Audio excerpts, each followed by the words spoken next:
नमस्कार साथियों, स्वागत है आप सभी का सिंपल मैथमेटिक्स क्लासेस में। इस समय हम लोग प्रैक्टिस कर रहे हैं एसबीआई अप्रेंटिस में पूछे जाने वाले मैथ के क्वेश्चन की। मीन्स वहाँ पे आपको किस लेवल के क्वेश्चन मिल सकते हैं, किस तरह से क्वेश्चन आपसे पूछे जा सकते हैं। मीन्स यहाँ पर हम बात कर रहे हैं एसबीआई अप्रेंटिस के एक्सपेक्टेड पेपर की, मॉडल पेपर की। तो यहाँ पे ये पहला वीडियो नहीं है, इसका एक वीडियो मैंने अपलोड कर दिया है, सेकेंड वीडियो है। अगर आप में से जिन दोस्तों ने उसे नहीं देखा, आप देखना चाहते हैं तो उसका लिंक आपको इस वीडियो के डिस्क्रिप्शन में मिल जाएगा, आप वहाँ से जाकर उसे वॉच कर सकते हैं। ओके, तो चलिए शुरुआत करते हैं क्वेश्चन की। क्वेश्चन है कि एक व्यक्ति 50 किलोमीटर की यात्रा अपनी साइकिल से करना चाहता है। वह अपनी यात्रा 12.5 किलोमीटर पर आवर की गति से करता है। मतलब कि एक घंटे में 12.5 किलोमीटर वह जा सकता है और प्रत्येक 12.5 किलोमीटर के बाद वह 20 मिनट का विश्राम करता है। और प्रत्येक 12.5 किलोमीटर जब तय करेगा दूरी, उसके बाद वो रुकेगा 20 मिनट के लिए। और तो वह व्यक्ति यात्रा की पूरी दूरी कितने समय में तय कर पाएगा। देखिए, आप में से बहुत से दोस्त इसे ऐसे भी कर सकते हैं, ठीक है, बिना पेन के भी कर सकते हैं। लेकिन आप में से बहुत से लोग ऐसे होंगे जिनको थोड़ी सी प्रॉब्लम होगी। तो यहाँ पे देखिए, बहुत बेसिक सा क्वेश्चन है। जिसे मान लेते हैं 0 है, यहाँ से लेकर के यहाँ तक जाना, उसे कितना है, 50 किलोमीटर की डिस्टेंस है। कोई व्यक्ति अपनी साइकिल से, मान लेते हैं वो ए है, जो अपनी साइकिल से 12.5 किलोमीटर पर आवर से यात्रा करना स्टार्ट करता है। और ये यहाँ पे आके 12 किलोमीटर पे, यहाँ मान लेते हैं कितना है, 12 किलोमीटर पहुँचने के बाद क्या करता है वो, 20 मिनट का क्या करेगा, वो रेस्ट लेगा, 20 मिनट के लिए रुकेगा। अगेन वो जाएगा, कितना जाएगा, 12.5 किलोमीटर दूरी और तय करेगा। तो कहाँ पहुँच जाएगा, 25 किलोमीटर पर। 12.5 का डबल क्या होता है, 25 होता है। और यहाँ पे भी है, क्या करेगा, 20 मिनट का रेस्ट लेगा। अगेन जाएगा, उसके बाद वो क्या करेगा, 12.5 किलोमीटर डिस्टेंस और चलेगा। तो आप 25 में 12.5 किलोमीटर और ऐड करेंगे, कितना हो जाएगा, 37.5 किलोमीटर डिस्टेंस आने के बाद क्या करेगा, वो 20 मिनट का रेस्ट लेगा। ओके, इसको थोड़ा सा और बड़ा कर देते हैं, मान लेते हैं यहाँ पे है 50 किलोमीटर। और अगेन 12.5 किलोमीटर जाएगा तो क्या पहुँच जाएगा, 50 किलोमीटर उसका कंप्लीट हो जाएगा। यहाँ पे पहुँचने के बाद तो वो पहुँच जाएगा, ठीक है, जहाँ पे उसे पहुँचना है। अब यहाँ पे हम देख रहे हैं कि उसे 3 बार रुकना पड़ेगा 0 से 50 किलोमीटर की दूरी तय करने में। हमसे कह रहा है कि उसे पूरा समय कितना लगेगा। हम लोग जानते हैं कि डिस्टेंस बराबर क्या होता है, स्पीड इनटू टाइम, मतलब दूरी बराबर क्या होता है, चाल गुणे समय। हमको समय निकालना है तो क्या हो जाएगा, D/S। डिस्टेंस कितनी है टोटल, 50 किलोमीटर, और उसकी चाल कितनी है, 12.5 किलोमीटर। ओके, आप इसको डिवाइड करेंगे, कितना जाएगा, 4 टाइम जाएगा। कहने का मतलब कितना आ जाएगा, 4 घंटे लगेंगे उसको साइकिल चलाने में। लेकिन यहाँ पे बीच में और भी क्या हो रहा है, 20-20 मिनट के लिए वो 3 बार रुका, मतलब 20 × 60 मिनट रेस्ट किया है, जिसको हम बोल सकते हैं कि 1 घंटा। तो कहने का मतलब उसमें अगर 1 घंटा और इसमें ऐड कर देंगे तो टोटल उसको कितना लग गया, 5 घंटे लग गए यहाँ से यहाँ तक आने में। और यही आपसे क्वेश्चन में पूछ रहा था, जो कि ऑप्शन नंबर कौन सा है, सेकंड है। तो अगर आप इसको चाहें तो बिना पेन के भी कर सकते हैं। ओके, कुछ इसमें है नहीं। ओके, अगर आपको ये समझ में आ गया तो इसको अरेंज करते हैं, आते हैं नेक्स्ट क्वेश्चन पे।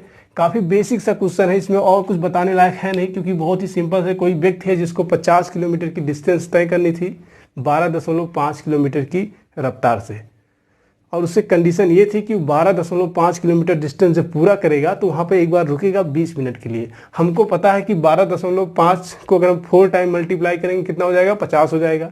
तो कहने का मतलब उसको साइकिल चलाने में तो 4 घंटे लग जाएंगे। और बीच में हम अगर हम अपने मन में ही कैलकुलेट करें तो 12.5 पे रुकेगा, उसके बाद 25 पे रुकेगा, उसके बाद 37.5 पे, मतलब 3 बार रुक रहा है। और 20 × 60 होता है, मतलब 4 घंटे साइकिल चलाएगा। और जो रुकने में लगा है 1 घंटे समय, उसको ऐड कर देंगे तो 5 घंटे हो जाएगा। तो इस तरीके से आप इसको मन में भी सॉल्व कर सकते हैं, ठीक है। और इस तरह के क्वेश्चन मिलने के बहुत चांसेस होते हैं, तो इस पर आप प्रैक्टिस किए रहिएगा। ओके, अब आते हैं नेक्स्ट क्वेश्चन पे, इसको हम अरेंज करें। ओके, तो हमारा नेक्स्ट क्वेश्चन है कि एक किसान 9 घंटे में 61 किलोमीटर की यात्रा किया। यदि उसने कुछ यात्रा 4 किलोमीटर पर आवर की रफ्तार से पैदल की हो और कुछ यात्रा 9 किलोमीटर पर आवर की रफ्तार से साइकिल से की हो, तो उसने कुल कितनी यात्रा पैदल तय की, ये चीज़ हमको बताना है। तो देखिए, यहाँ पे सारी चीज़ें, कोई चीज़ यहाँ पे चेंज करना नहीं, क्योंकि किलोमीटर पर आवर में दिया हुआ है और यहाँ पे जो डिस्टेंस दी है वो किलोमीटर में दी है। तो यहाँ पे हमको कोई भी चीज़ कन्वर्ट नहीं करना है। तो इस तरह के क्वेश्चन, और मैंने आपको स्पीड टाइम डिस्टेंस बहुत ही बेसिक से एडवांस लेवल तक पढ़ाया, मीन्स हर टाइप के क्वेश्चन मैंने आपको बताए हुए हैं बहुत ही डिटेल में। तो आप में से जिन दोस्तों को अगर स्पीड टाइम डिस्टेंस बेसिक से एडवांस लेवल पढ़ना है तो हमारे चैनल पर वो सारी वीडियोज़ आपको मिल जाएंगे। स्पीड टाइम डिस्टेंस ही नहीं बल्कि अरिथमेटिक के लगभग सारे चैप्टर के आपको वीडियोस मिल जाएंगे बेसिक से एडवांस लेवल पे। तो अगर आप सीखना चाहते हो तो आप सीख सकते हैं चैप्टर वाइज। आइए क्वेश्चन को देखते हैं। कह रहा है कि एक किसान जो है 9 घंटे में 61 किलोमीटर की डिस्टेंस तय करता है, मतलब टोटल डिस्टेंस जो है कितना है, 61 किलोमीटर है जो उस किसान को तय करना है। कह रहा है कि उसमें से 4 किलोमीटर पर हावर की रफ्तार से वो क्या करता है, पैदल जाता है, बाकी 9 किलोमीटर पर हावर के साइकिल से जाता है। तो हमको ज्ञात करना है कि पैदल उसने कितनी यात्रा तय की। देखिए टोटल यात्रा उसको कितनी तय करना है, 61 किलोमीटर। अगर हम पैदल मान लेते हैं कि उसको x किलोमीटर जाता है, अगर वो पैदल x किलोमीटर तय करता है तो बची हुई जो डिस्टेंस है, टोटल डिस्टेंस है कितनी, 61 किलोमीटर।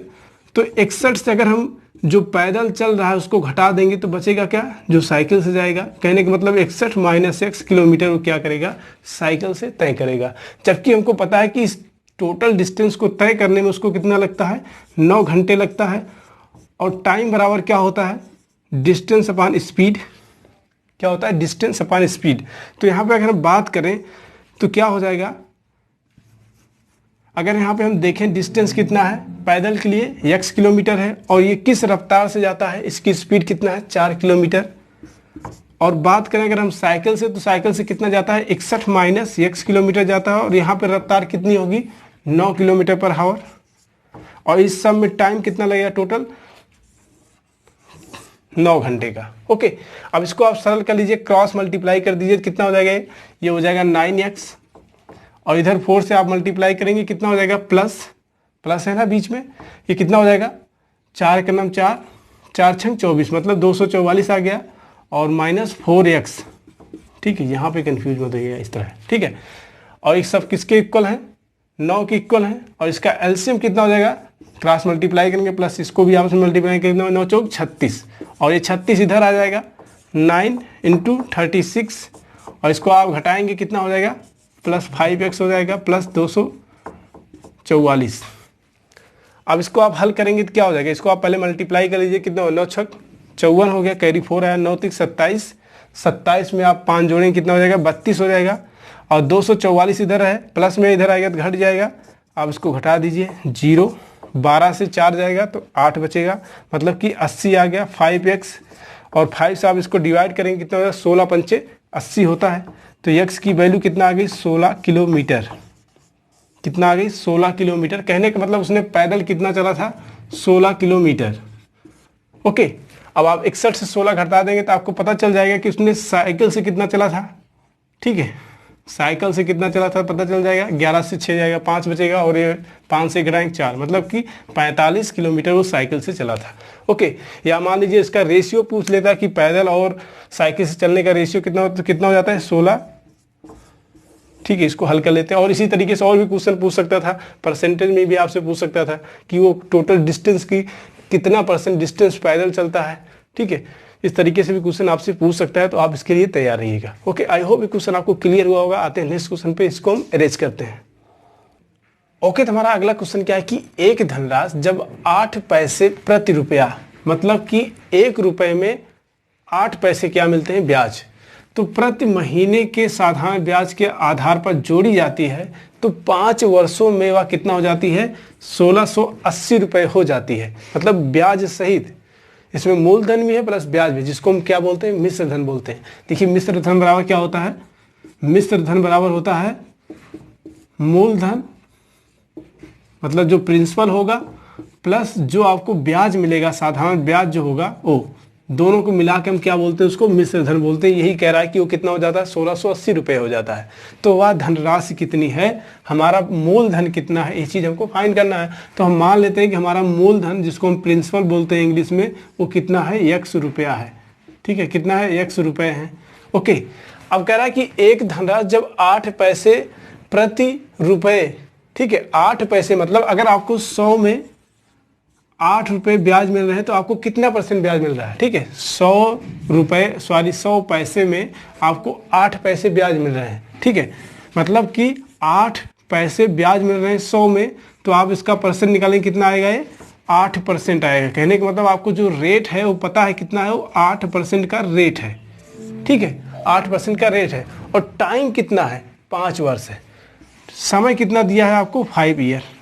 तो सारी चीज़ें आपको पता है। आपको एक चीज़ यहाँ पे मिसिंग है, क्या, मूलधन। उसको आप ज्ञात कर सकते हैं। हमको ज्ञात करना है मिश्र धन। तो यहाँ पे हमको अगर टोटल अमाउंट ज्ञात करना है तो अगर देखें कि टोटल अमाउंट बराबर क्या हो जाएगा, मूलधन हम मोल ले रहे हैं कितना है, x है। और साधारण ब्याज बराबर क्या होता है, principal into rate into time बटे 100, मतलब कि PRT/100। तो प्रिंसिपल कितना है, x रुपये हम लोगों ने मान लिया, मूलधन जिसको बोलते हैं। ठीक है, यहाँ पे चाहे मूलधन लिखें चाहे प्रिंसिपल लिखें। और यहाँ पे रेट अगर हम बात करें कितना है, 8% है, क्योंकि कह रहा है कि 8 पैसे प्रति रुपये, 1 रुपये में 100 पैसे होते हैं और उसमें से 8 पैसे ब्याज मिल रहा है, मतलब कि आपको 100 में 8 पैसे ब्याज मिल रहे हैं, मतलब 8%। ओके, और टाइम कितना है, 5 ईयर है बटे 100। इसको हल कर लेंगे, आपको x की वैल्यू मिल जाएगी। हमको पता है कि मिश्र धन कितना है, 5 वर्षों में कह रहा है कि, तो वह 5 वर्षों में 1680 रुपये हो जाती है, मतलब ब्याज सहित, जिसमें ब्याज भी है मूलधन भी है, उसको हम बोलते हैं मिश्र धन। इसकी वैल्यू आपको दिया है क्वेश्चन में कितना है, 1680। ठीक है, ओके। अब इसको सरल कर लेते हैं। आप सरल करेंगे क्या हो जाएगा, पहले तो इसको डिवाइड कर लेते, थोड़ा छोटा कर लेते हैं, 20 हो गया। और 4 से करेंगे, 4 पंचे 20, 4 दूनी 8। ठीक है, ये कितना हो जाएगा, 5x हो जाएगा। प्लस इधर कितना बचा है, 2x बचा है, और तो कुछ बचा नहीं यहाँ पे शायद, बटे 5। ठीक है, 5 को इधर भेजेंगे तो कितना हो जाएगा, ये 1080 गुणे 5। ठीक है, और कितना हो जाएगा, 5x प्लस 2x जोड़ेंगे कितना हो जाएगा, 7x हो जाएगा। और 7 से इसको डिवाइड करते हो जाए क्या, 7 दूनी 14, और यहाँ पे कितना बचा, 7 चौक 28। ठीक है, डिवाइड हो गया पूरी तरह से, मल्टीप्लाई है 5 है। 5 से आप मल्टीप्लाई करेंगे, 5 चौक 20 एंड 5 दूनी 10, 2 12, मतलब कितना आ गया, 1200 आ गया। ठीक है, तो x की जो वैल्यू निकल के आई, प्रिंसिपल जो होगा हमारा कितना होगा, 1200 रुपये होगा। यही 1200 रुपये है, जो बढ़कर 5 साल में कितना हो जा रहा है, 1680 रुपये हो जा रहा है। ओके, तो इस तरीके से हमारा प्रिंसिपल कितना आ गया, 1200 रुपये। ऑप्शन नंबर डी हमारा राइट ऑप्शन होगा। ओके, आई होप ये क्वेश्चन आपको क्लियर हुआ होगा। मिश्र धन बराबर क्या था, मूलधन प्लस SI साधारण ब्याज। हमने मान लिया कि मूलधन कितना है, x रुपये है। मिश्र धन आपको दिया था 1680, और साधारण ब्याज बराबर क्या होता है, PRT/100 होता है। प्रिंसिपल मतलब कि मूलधन, ये तो हम लोगों ने x ही माना था। रेट हमको जानना था, तो रेट के लिए यहाँ पे दिया था जब 8 पैसे प्रति रुपये, मतलब 1 रुपये में 100 पैसे होते हैं, उसमें से 8 रुपये आपको ब्याज मिलेगा। ठीक है, प्रति महीना के साधारण ब्याज के दर पे। ठीक है, तो देखिए यहाँ पे प्रति महीना दिया, इससे कोई दिक्कत नहीं होगी, क्योंकि आपको जो साधारण ब्याज होता है हमेशा वो प्रिंसिपल पे ही मिलता है। हमेशा किस पे मिलेगा, इसी प्रिंसिपल में। कंपाउंड इंटरेस्ट में क्या होता है, उसमें ब्याज के ऊपर ब्याज मिलता है, तो ऐसा यहाँ पे नहीं है। तो यहाँ पे 1 साल में भी कितना मिलेगा, 8% ही मिलेगा। ओके, तो इस तरीके से क्या हो गया, वार्षिक हम लोगों ने देखा था कितना है, 8% ही आएगा। तो 8% हम लोगों ने यहाँ पे रेट रखा, और टाइम कितना, 5 वर्ष था, बटे 100 किया, और इसको हल किए तो हमको x की वैल्यू कितना मिल गई, 1200 रुपये मिल गई। और यही हमारा राइट आंसर हो गया, जो कि ऑप्शन नंबर कौन सा है, डी है। यही हमारा मूलधन है, यही हमारा प्रिंसिपल है। ओके, आते हैं नेक्स्ट। ओके, तो नेक्स्ट क्वेश्चन क्या है कि एक व्यक्ति धारा के विपरीत 2 किलोमीटर 20 मिनट में नाव चला सकता है और 15 मिनट में वापस आ सकता है। तो धारा की गति कितनी है, ये चीज़ हमको फाइंड करनी है। ओके, तो देखिए, जैसे मान लीजिए सपोज दैट धारा इधर बह रही है, तो जब हम धारा की दिशा में जाते हैं तो धारा हमको सपोर्ट करती है, जो उसकी स्पीड होती है सपोर्ट करती है। जो उसके हम अपोजिट आते हैं तो क्या करती है, विरोध करती है। तो यहाँ पे पहली कंडीशन क्या दिया हुआ है, सबसे पहले आप हम सपोज कर लेते हैं, माना कि व्यक्ति की जो चाल है कितनी है, वो मान लेते हैं कि जो स्थिर जल में व्यक्ति की जो चाल होगी वो क्या होगी, x होगी। व्यक्ति की चाल यहाँ पे हम कंसीडर कर ले रहे हैं कितनी है कि x किलोमीटर पर हावर है, और धारा की चाल हम यहाँ पे मान लेते हैं कि y किलोमीटर पर हावर है। ओके, ये तो चीज़ हम यहाँ पे कंसीडर कर ले रहे हैं। अब क्वेश्चन की कंडीशन पढ़ते कह रहा है कि धारा के विपरीत 2 किलोमीटर 20 मिनट में नाव चला सकता है। धारा के विपरीत बात हो रही है, कह रहा है कि डिस्टेंस बराबर क्या होता है, s इंटू टी होता है। डिस्टेंस कितनी है, 2 किलोमीटर।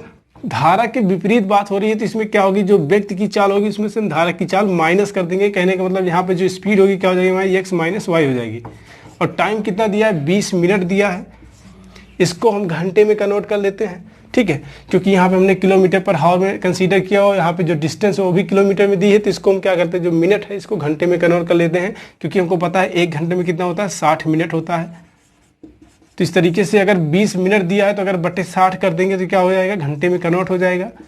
और इसको आप सरल करेंगे क्या हो जाएगा, 1/3 हो जाएगा, 1/3 हो जाएगा, 3 बटे में रहेगा, इधर भेजेंगे तो क्या हो जाएगा, 2 में मल्टीप्लाई हो जाएगा, x माइनस वाई की वैल्यू कितना आ जाएगी, 6 आ जाएगी। ओके, और इसी तरीके से यहाँ पे देखिए सेकेंड कंडीशन क्या है, 15 मिनट में वापस आ सकता है। मतलब कि यहाँ पे विपरीत की बात हो रही थी, जब वापस आएगा तो धारा की दिशा में आएगा, ठीक है, जिधर धारा चल रही इधर ही आएगा। और पहले क्या हो रहा था, धारा की विपरीत दिशा में जा रहा था, और जब धारा की दिशा में आएगा तो क्या हो जाएगी, स्पीड x प्लस वाई हो जाएगी, ठीक है। और डिस्टेंस तो वही है, ठीक है, डिस्टेंस क्या है, 2 ही किलोमीटर है, यस इंटू टी आप लगाएंगे, 2 किलोमीटर डिस्टेंस है, धारा की दिशा में आ रहा है तो स्पीड क्या हो जाएगी, x प्लस वाई हो जाएगी। टाइम कितना कह रहा है, 15 मिनट। आप इसको घंटे में कन्वर्ट करेंगे, 60 से डिवाइड कर देंगे, 15 चौका 60, 4 आ गया, 4 से इधर मल्टीप्लाई करेंगे तो x प्लस वाई की जो वैल्यू निकल के आएगी, 4 इधर आके मल्टीप्लाई हो जाएगा, कितना हो जाएगी, 4 दूनी 8, ठीक है, 4 दूनी 8, 2 से मल्टीप्लाई कर देंगे, 4 दूनी 8। कहने का मतलब x माइनस वाई बराबर 6 है और x प्लस वाई बराबर कितना है, 8 है। अगर जोड़ेंगे तो ये प्लस माइनस कैंसिल आउट हो जाएगा, 2x की वैल्यू कितनी आ जाएगी, 14 आ जाएगी। और इसको आप डिवाइड करेंगे तो x की वैल्यू कितना आ जाएगी, 7 आ जाएगी। x की वैल्यू अगर आपको 7 मिल गई, एक वैल्यू मिल गई, तो आप किसी में भी रख दीजिए, आपको वैल्यू मिल जाएगी y की, ठीक है, क्योंकि आपको पता है x minus y equal to 6 है, x की वैल्यू आपको 7 मिल गई, ठीक है, 7 मिल गई। अगर हम y को इधर भेज दें और 6 को इधर भेज दें तो क्या मिलेगा, y बराबर मिल जाएगा 7 माइनस 6, या कह सकते हैं कि 1 किलोमीटर पर हावर। ये क्या है, ये हमारी धारा की चाल है। यही हमसे क्वेश्चन में पूछ रहा था, जो कि ऑप्शन नंबर कौन सा है, सेकंड है। ओके, आई होप ये क्वेश्चन आपको क्लियर हुआ होगा। आप यहाँ पे कंपेयर भी कर सकते थे, क्योंकि यहाँ पे जो डिस्टेंस है वो क्या है, सेम है, दोनों आने और जाने में डिस्टेंस कितना है, 2 ही किलोमीटर है। तो आप डी की वैल्यू सेम करके यहाँ पे क्या कर सकते थे, डी से आप कंपेयर कर सकते थे, ठीक है, कंपेयर करते तब भी आपको थोड़ा सा स्टेप कम करना पड़ता है, हल हो जाता। ओके, आई होप ये क्वेश्चन आपको क्लियर हुआ। आते हैं नेक्स्ट क्वेश्चन पे, इसको हम अरेंज करते हैं।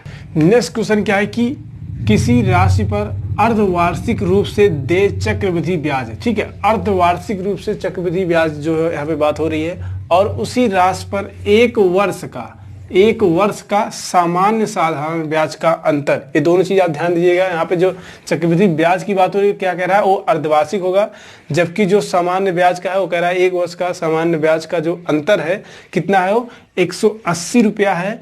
यदि उन दोनों स्थितियों में ब्याज की दर 10% रही हो तो मूल राशि कितनी थी, मतलब कि प्रिंसिपल कितना था, ये चीज हमको फाइंड करना है, प्रिंसिपल कितना था ये चीज हमको निकालना है। ओके, तो यहाँ पे हम इसको डायरेक्ट अगर करेंगे जनरल तरीके से तो काफी समय लगेगा। इससे अच्छा हम यहाँ पे मान लेते हैं कि जो प्रिंसिपल है हमारा कितना है, वो 100 रुपया है, ठीक है, हम मान लेते हैं कि प्रिंसिपल हमारा 100 रुपया था। अब यहाँ पे अगर हम साधारण ब्याज की बात करें तो 10% रेट से 10 का साधारण, अगर 100 का 10% निकालेंगे कितना आएगा, 10 रुपया आएगा, ठीक है। अगर हम साधारण ब्याज की बात करें, 1 वर्ष का साधारण ब्याज 10% की रेट से 100 रुपये का क्या हो जाएगा, 10 रुपये हो जाएगा। लेकिन यहाँ पे अगर हम चक्रवृद्धि ब्याज क्या कह रहा है कि अर्धवार्षिक किया जाएगा, मतलब 5%। तो अगर यहाँ पे हम CI की बात करें, जिसका हम कहते हैं कि कंपाउंड इंटरेस्ट की, तो 5%, ठीक है। तो अगर हम 100 का 2 भाग में अगर हमको इसको देना है, छमाही देना है 6 मंथ पे, पहले 5% और दूसरी बार 5%। पहले अगर आप 5% इसका निकालेंगे कितना आएगा, 5 रुपये आएगा। दूसरी बार जब आप यहाँ पे देंगे तो यहाँ पे आपको ब्याज के ऊपर ब्याज देना, मतलब कि आपको इस 100 रुपये का 5% तो मिलेगा ही मिलेगा। इसके साथ ही साथ आपको जो 5 रुपया मिला है 6 महीने का ब्याज, इस पर भी 5% मिलेगा। और 5 रुपये का 5% कितना होता है, 0.25 होता है। कितना होता है, 0.25। आप ऐसे भी निकाल सकते हैं, 5% का 5 रुपये का 5%, ठीक है, कितना हो जाएगा, 25 बटे 100, 2 अंक के बाद दशमलव लगा देंगे, कितना है 0.25। कहने का मतलब ये 100 रुपया है, इसका 5% आप निकालेंगे 6 महीने में कितना होगा, 5 रुपया होगा। और 6 महीना बीतेगा तो 5 रुपया आप निकालेंगे, कितना आएगा, 5 रुपया आएगा अगेन। लेकिन जो 5 रुपया पहले मिला है उस पर भी आपको 5% का क्या मिलेगा, ब्याज मिलेगा। तो इस तरीके से 0.25 हो जाएगा। टोटल कितना हो जाएगा, 5 5 10, 10.25 रुपये, ठीक है, कितना आ जाएगा, कंपाउंड इंटरेस्ट आ जाएगा 10.25 रुपये। अब इन दोनों का अंतर जो है आपको क्वेश्चन में दिया हुआ कितना है, 180 है, जबकि यहाँ पे आप घटाएंगे तो अंतर कितना आ रहा है, 0.25 का आ रहा है। मतलब कि ये जो 0.25 की वैल्यू है जो हम लोगों ने कंसीडर किया है 100 रुपया, इसके अकॉर्डिंग मिला है 0.25, लेकिन क्वेश्चन में कह रहा है कि जो दोनों के बीच में कंपाउंड इंटरेस्ट और साधारण ब्याज के बीच में, मतलब कि चक्रवृद्धि ब्याज और साधारण ब्याज के बीच में जो 1 वर्ष का अंतर है वो कितना है, 180 रुपया। मतलब इस 0.25 की जो वैल्यू है ये 180 रुपया आपको कहाँ दिया है, क्वेश्चन में दिया हुआ है। अब आप इसको निकालेंगे यहाँ से यूनिट एक वैल्यू निकालेंगे, कितना आ जाएगा, 180 बटे 0.25, 2 अंक के बाद दशमलव आप 2 जीरो यहाँ पे बढ़ा देंगे, ठीक है, और 25 से इसको डिवाइड करेंगे, 25 चौका 100, ठीक है, 18 दूना 36 और 36 दूना 72, ठीक है, कितना आ जाएगा, 72। ये आ गया एक की वैल्यू।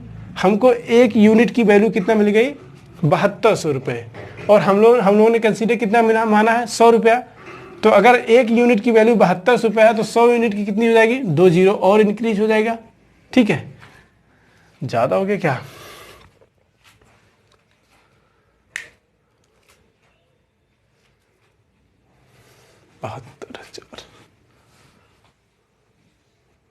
एक ही जीरो यहाँ पे बचा है ना, डबल जीरो कैंसिल आउट हो गया है, एक जीरो बचा, ठीक है। 720 आएगा, 720 में आप मल्टीप्लाई करेंगे डबल जीरो कितना हो जाएगा, 7200 हो जाएगा, 7200 नहीं 72,000 हो जाएगा, ठीक है। तो इस तरीके से ऑप्शन नंबर सेकंड क्या हो जाएगा, हमारा राइट ऑप्शन हो जाएगा। आई होप ये क्वेश्चन आपको क्लियर हुआ होगा। ओके, तो इस तरह के क्वेश्चन की भी आप प्रैक्टिस किए रहिएगा, इस तरह का क्वेश्चन आपको मिल सकता है। ओके, तो हमारा नेक्स्ट क्वेश्चन क्या है कि एक व्यक्ति स्थिर जल में 3 किलोमीटर पर आवर की गति से तैर सकता है। यदि जल धारा की गति, मतलब धारा की जो गति है वो 2 किलोमीटर पर आवर हो तो उस व्यक्ति को 10 किलोमीटर धारा के विरुद्ध जाने और आने में कुल कितना समय लगेगा। बहुत ही छोटा सा क्वेश्चन है, मैंने इसका ऑप्शन यहाँ पे नहीं लिखा है। तो देखिए हमको क्या पूछ रहा है कि कितना समय लगेगा, और समय बराबर क्या होता है, डिस्टेंस अपॉन क्या होता है, स्पीड, ठीक है। अब डिस्टेंस की अगर हम बात करें तो डिस्टेंस तो यहाँ पे कह रहा है कि 10 किलोमीटर है, कहने का मतलब 10 किलोमीटर डिस्टेंस है। तो 10 किलोमीटर अगर धारा के विरुद्ध जाएगा, हमको पता है कि स्थिर जल में व्यक्ति की चाल कितना है, 3 है, जबकि धारा की चाल कितना है, 2 किलोमीटर। जब धारा के विरुद्ध जाएगा तो ये क्या करेगा, इसका अपोज करेगा, विरोध करेगा, मतलब कि ये धारा इसमें से इसकी चाल को हम घटा देंगे, मतलब 3 - 1 हो जाएगा, प्लस जब धारा की दिशा में वापस आएगा तो ये दोनों चालें क्या हो जाएंगी, 3 और 2 ऐड हो जाएंगे, मतलब 5 हो जाएगा, ठीक है। तो इस तरीके से कितना हो जाएगा, ये तो हो गया 10, और इसको 5 दूनी 10, 2, मतलब कि कितना आ जाएगा, 10 दूनी 12 घंटे। ओके, तो टाइम कितना आ जाएगा हमारा, 12 घंटे आ जाएगा। तो इस तरह के भी क्वेश्चन आपको मिल सकते हैं, बहुत ज़्यादा कठिन क्वेश्चन है, बट इस तरह का क्वेश्चन आपको एग्जाम में मिलता है। ऐसा नहीं कि आपको सारे क्वेश्चन वहाँ पे कठिन नहीं दिए जाएंगे, हर लेवल के क्वेश्चन मिल सकते हैं। तो इस तरीके से ये क्वेश्चन आपसे पूछा जा सकता है, काफ़ी सिंपल सा क्वेश्चन है, बट इस तरह का क्वेश्चन आपको एग्जाम में मिल सकता है। ओके, तो हमारा नेक्स्ट क्वेश्चन क्या है कि ए और बी मिलकर एक कार्य 72 दिनों में पूरा कर सकते हैं, और बी और सी मिलकर उसे 120 दिन में कर सकते हैं, और ए और सी मिलकर उसे 90 दिनों में पूरा कर सकते हैं। यदि तीनों मिलकर, ए बी सी मिलकर उस कार्य को करें तो 3 दिन में उस कार्य का कितना भाग कंप्लीट कर देंगे। कहने का मतलब यहाँ पे कौन है, सबसे पहले यहाँ पे दिया है, कह रहा है कि ए और बी मिलकर किसी काम को कितने दिन में कर सकते हैं, 72 दिनों में कर सकते हैं।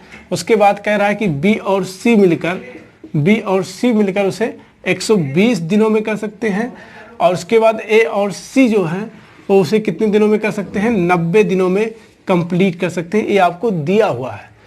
तो सबसे पहली चीज़ यहाँ पे है कि तीनों मिलकर काम को कितने दिन में कंप्लीट करेंगे। इसको जानने के लिए हमें जानना होगा कि काम कितना है, टोटल वर्क कितना है जिसको ये तीनों करेंगे। तो आप इन तीनों का एलसीएम लेंगे तो ये क्या आएगा, टोटल वर्क आएगा।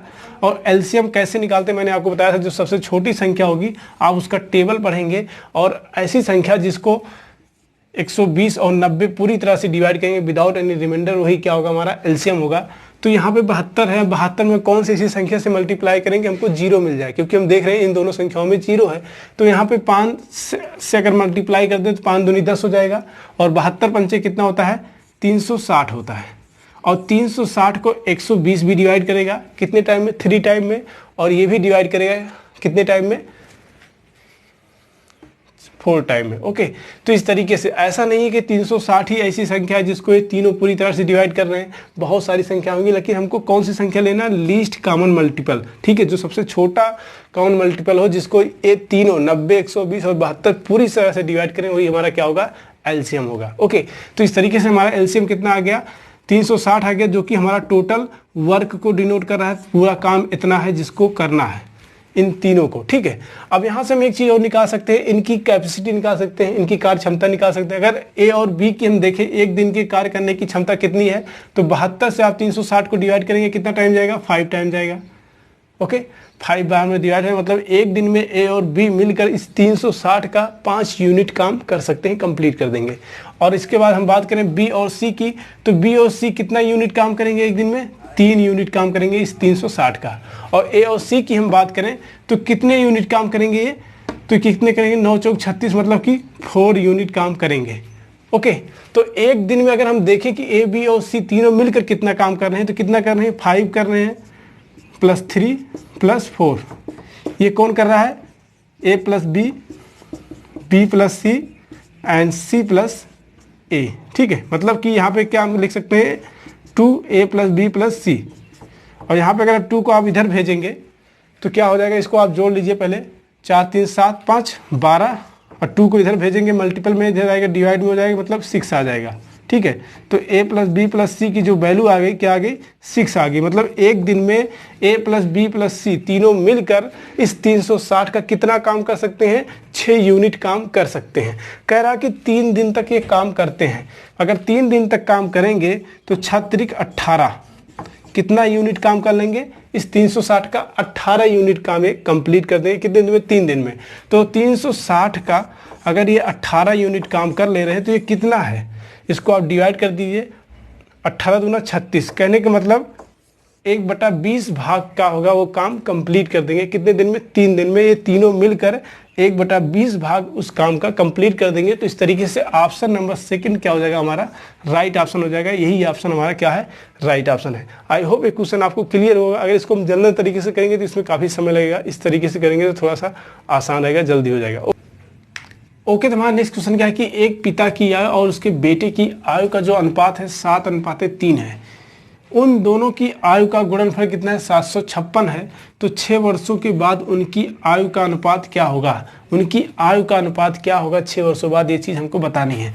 तो अगर हम इस अनुपात के अकॉर्डिंग मानते हैं, तो अगर उनके पिताजी की आयु कितना हम मानेंगे 7x, तो उनके बेटे की आयु कितनी हो जाएगी, वो कितनी हो जाएगी, 3x हो जाएगी। ठीक है, या यहाँ पे सन कर देते हैं।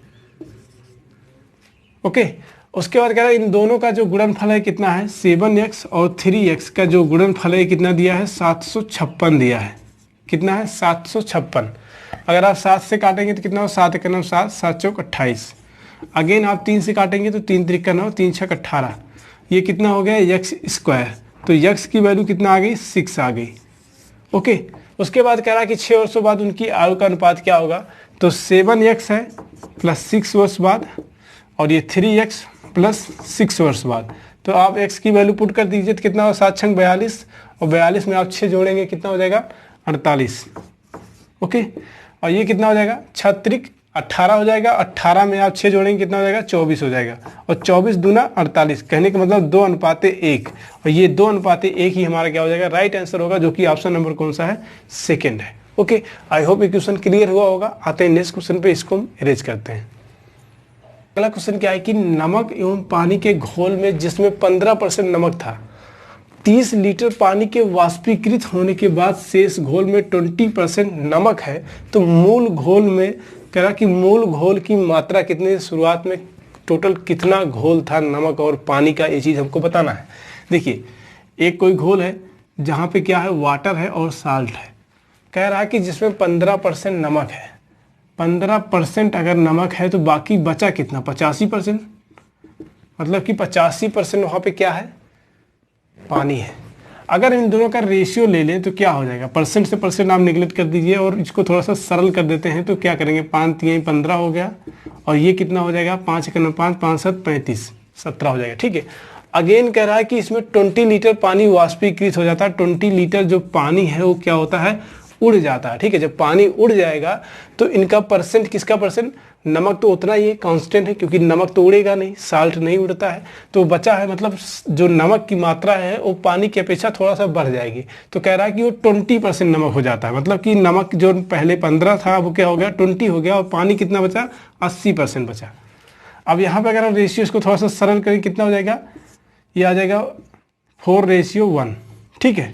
कितना हो जाएगा 4:1 आ जाएगा, मतलब कि सब मिटा दे रहा हूँ, ठीक है। ये सारी चीज़ें आप समझ गए। यहाँ पे 30 लीटर पानी निकाल रहे हैं, तो ये कितना हो जाएगा, ये हो जाएगा, हाँ 4:1 हो जाएगा, ठीक है। क्योंकि 80-20 था, इसको सरल किए तो कितना आएगा 4:1। तो कहने का मतलब ये हुआ कि यहाँ पे एक चीज़ तो क्लियर है कि जो नमक है जो पहले था वही बाद में भी होगा, क्योंकि नमक तो नहीं उड़ रहा, लेकिन यहाँ पे पानी जो है कमी हो रही है। तो इसका मतलब नमक को हमें क्या करना होगा, जो यहाँ 3 है तो यहाँ भी 3 बनाना होगा। तो यहाँ पे क्या करते हैं, दोनों साइड 3 से मल्टीप्लाई कर देंगे, क्योंकि नमक में कोई चेंजिंग नहीं हो रहा है, ठीक है, नमक उतना ही है, बस इसका परसेंट इसलिए बढ़ जा रहा है क्योंकि इसमें पानी कम हो जा रहा है। जब पानी कम हो जाएगा तो नमक का प्रतिशत बढ़ जा रहा है, ठीक है। यहाँ पे कंपेरिजन की बात हो रही है, लेकिन जो इसका अमाउंट जो रहा होगा वो सेम अमाउंट यहाँ भी रहेगा, नमक का, पानी का कम हो जाएगा, ठीक है। तो ये कितना हो जाएगा, 4×3=12 हो जाएगा, 3 हो जाएगा, ठीक है। मिटा के मैं लिख रहा हूँ, आप ऐसा नहीं कर पाएंगे। 4×3=12, ओके।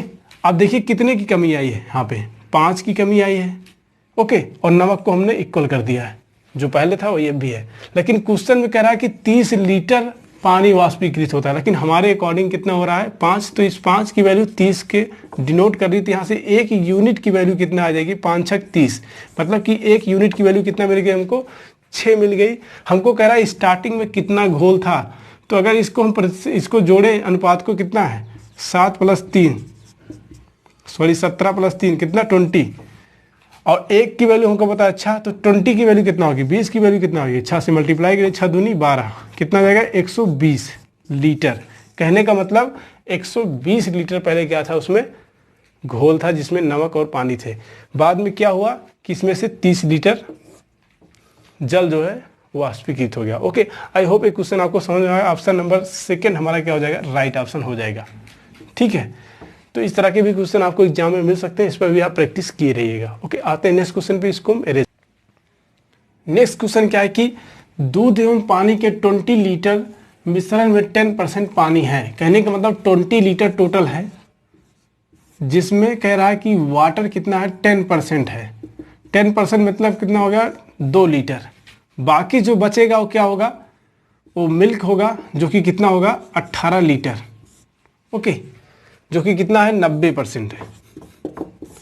अगेन कह रहा है कि इस मिश्रण में कितना पानी और मिला दिया जाए कि पानी बढ़कर 25% हो जाए। इस मिश्रण में मीन्स इस 20 में कितना पानी और मिला जाए, कितना हो जाए 25% हो जाए।